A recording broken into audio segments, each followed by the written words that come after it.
upati kem sarno.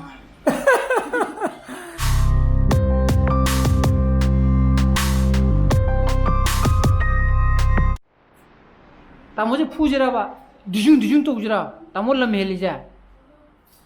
Yengra nangi brush to yengra. Asu yengra brush ta. Lawo chida. Good morning guys. Welcome back to my channel. I am Kari. I am saying that I am not going to go. Hoggle for Miss Concrelleramba. My manga. Push some tabo magi. But the worry to Matam called Waris Hana lady. I don't know. Hazik Pumokai, Tabore, Hazini Yamakanda. Hey, subscribers at 19,945. I have young more than 45. Then 50 leh हुए वो को तो ना ngasi horen blog thakala pa kan di blog thakala pa matam di live pa dana keno 20k yo ko to ma le adana yeng ngasi horen nung daram adum khangane 20k yo ni yo roi che ka de gin sibo आराम दे क्या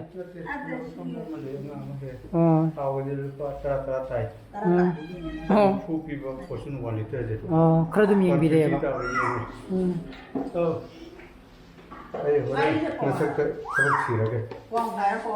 कदो क्या तस्वीर ले रही तू ना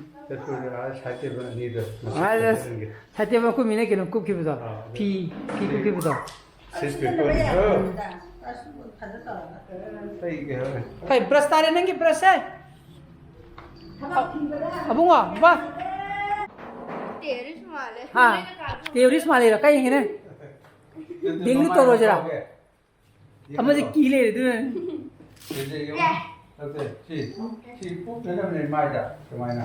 Amma tadi masuk. Aduh kumai.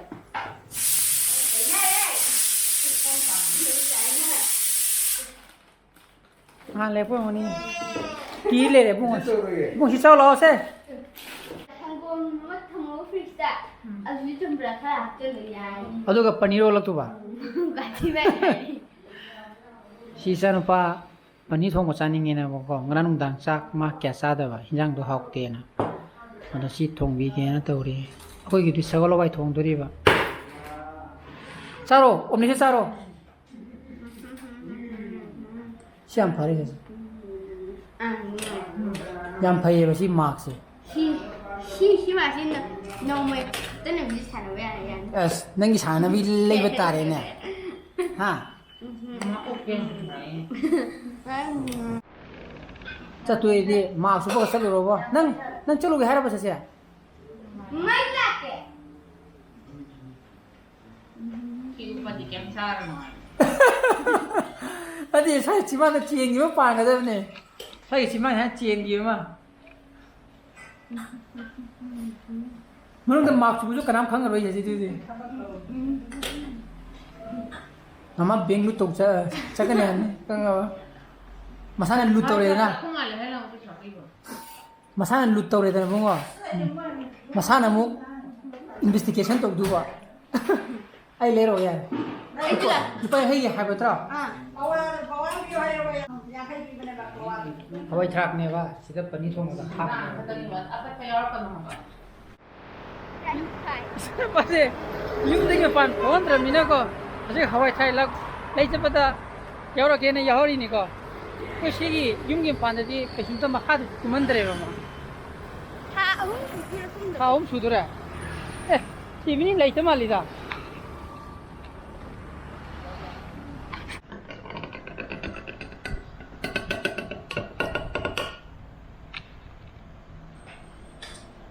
Karena sigumba koi ki mana masing ya arem pa di yuru muku gaje mangan dia ba mana compost sem ne na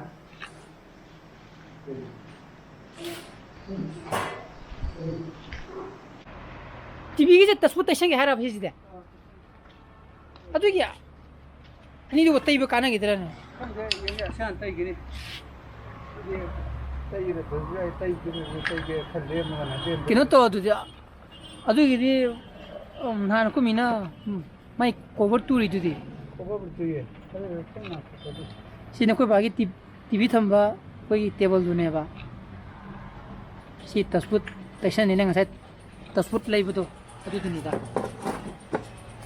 si bu ko ni yum da chanja ba table ne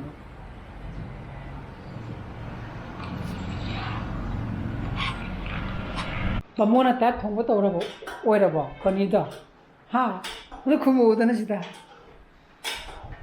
cha parang sai di hai ji pani thobi je ma na Pamona thobi ta ko thong si da ma check to ro mi ne ba hojita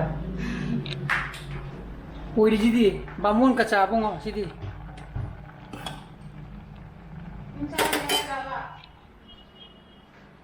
sa ra ga ra ang ni ai ju lam sa tuk che yaw de Pamona thomo ga mana ra bo pani ja mana di ya fa che sai ma mana nang thora ni mo long ni ga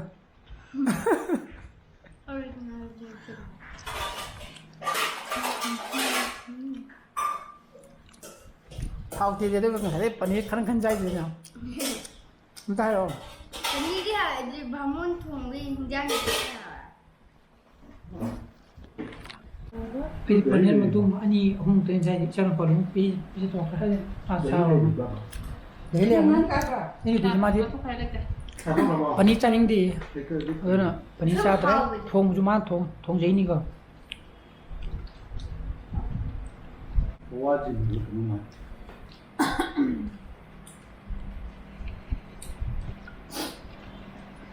Excess back to space to pare nandu opaya dua no mini pungham ol ja 30 minutes ha kare Asui pasaba ya le, asui pasaba ya le.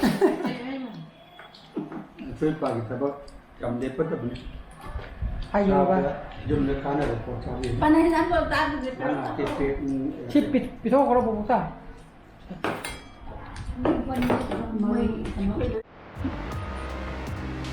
एकदम माकू बघ तवजो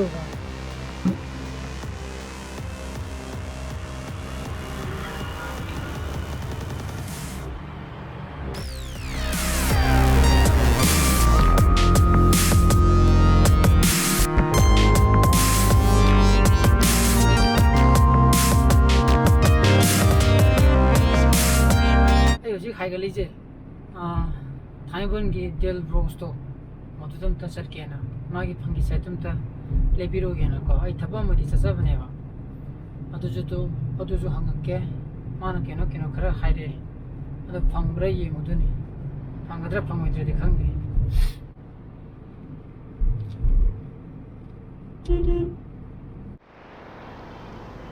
ये agritech Manipur तो पूरी पोक के खरा पर हाइदर पगिदा रंग इन उपदो मोदा चंगेने लाखमने बो तो सिदा ईस्टर्न एग्रोनमा लेहोवे बको असिदा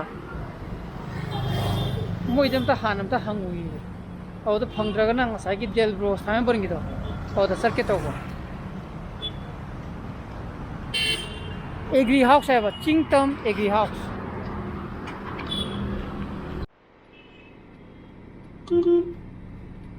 ओइ समुजी मंगाइ रे हेलिंग दन लेहोरी जे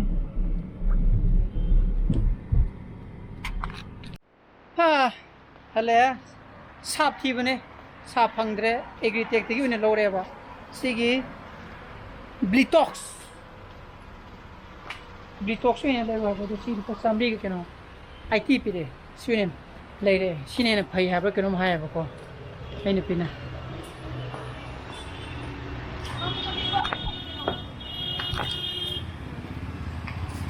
कई साने ने थुबिया हां Oh, mai, mai panggil saya yang besar lupa. Mama cakre, mama gone. Ada tha tu je uber ngo tha, uber tha.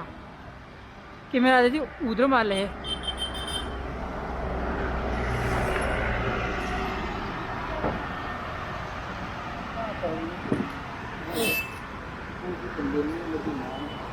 कैसा नहीं ना ची तेरा ची सेमी बा करी से हाँ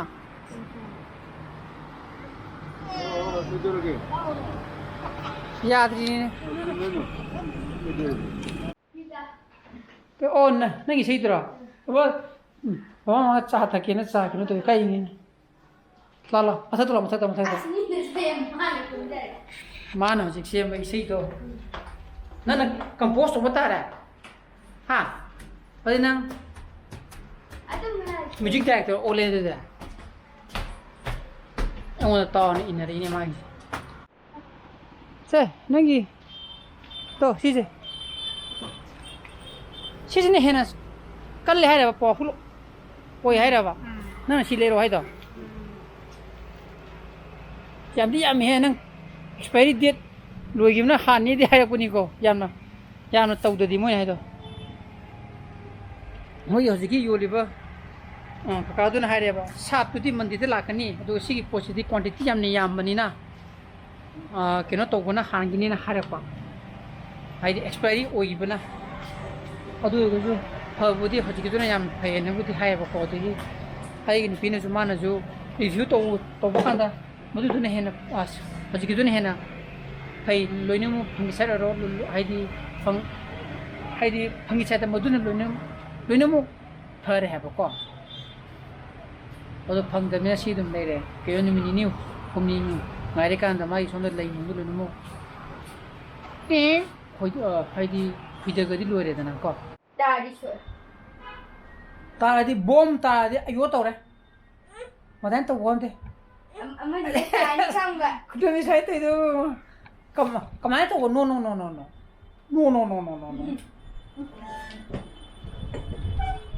ayo ta ne ba hi ne hi tak lau ta di ne kok to bob lau kai ra adu gi ne ta mo na hai to chilo ne bo chalo to ba na काय दे चतुनो हां काय चतुनो ये काय दे चतुनो बा काय दे चतुनो बा अबाई दा कदो बा नो कदो बनो गा से नंगी मार्क से नंगी बेलून की मार्क से तमो पुदोरा तमोदी चलो है ना नंग याव भी ना तमो चलो है ये हां तमो पुदोरा बा tamo đó không lo tamo câu lo đâu nói gì quay này tôi mới chắc cái này nè hai đi ba ở chắc ra này nè hai đi nó trâu bunga nó trâu sẽ bấm sana hai một đôi ba thì mới chắc ra bên kia này ngao cục tamo thùng ngao cha này nè la tamo câu la string rồi quay mark se mark tu nghe bathroom tu nghe mark tu nghe mà lâu thuốc nó याद रे तत marks उक तमने जुदी होजि marks उप की मतमने तमु कौद्रबा आइगी ngसाई subscribe दु जु तुम होजि केने यंगबला 19965 खतंग लेरे को होजि पुंग ते ताजर मिनि तरा खतंग गायरे दर हेंगो मदि दुम यौजरा जनि को अब सि मैम सि 20 की यूरो कतुरिजि मैम के सपोर्ट किने मैम नु नुसिबि बदगिनि अदन आई ngasi की प्रोजेक्ट मता इंस्ट्रक्शन जरगे ब्लॉग सु पामी बथोगदि लाइक तो बियो शेयर तो बियो सब्सक्राइब तो बिरमु अदुगा मुंगी साना फजल लेबियो हेंग ब्लॉग तो मुंग थेनरसी so please be safe and be healthy bye bye good night चू बाय बाय